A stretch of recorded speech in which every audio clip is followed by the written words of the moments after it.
This next technique is locked pendulum. It's for a roundhouse, tip through roundhouse attack. Above the waist.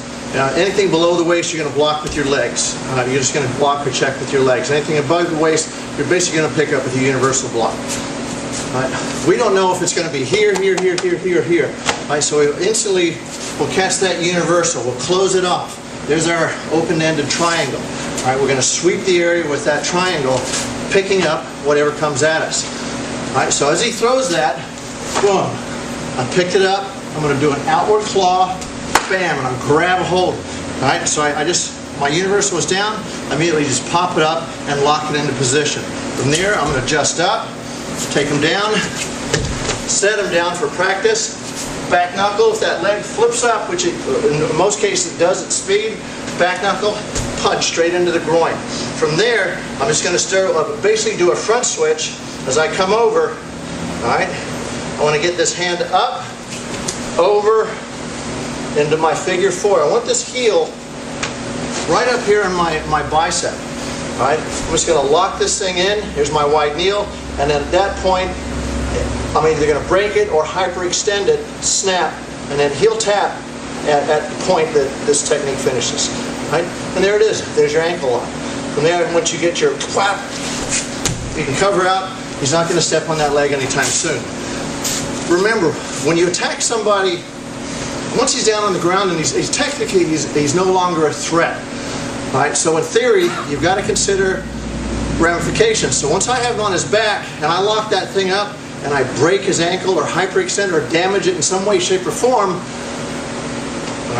if he's smart and he's got witnesses, he can come back after me. So you've got to consider the ramifications of everything you do that damages somebody after the fact. If this is some guy in a parking lot in front of the Cracker House Yeehaw Saloon, and he throws a kick at you and you break his ankle in the process after you put him on his back, you may have to pay for it in a civil action lawsuit. So those are things you got to think about. Again, so let's try it from this angle. Kick comes in, boom, hit, and then lock it in until he taps. What happens if he rolls away? Most people, when you get that thing in, and you can almost arch him up. But remember, you just smack the inside of his leg and and he turned his testicles into hamburgers. Boom. So, if I can edit that out. Comes in, boom, rip, grab, take down, back knuckle punch, start my switch, bring it over, lock it up tight. He rolls. Once he rolls, go ahead and just sit on him and take it in. He's not going anywhere. Go somewhere. Go somewhere. He's done. Control him at that point. You can adjust from there. From there, there's a myriad of blocks you can do to finish this off. Hands behind your back. He's not going anywhere at that point. Just a flavor, just a variation. Blocking pendulum. Great entry. Great entry. Rip the face. Grab the shoulder. Take the leg out from under him. In real life, don't set him down.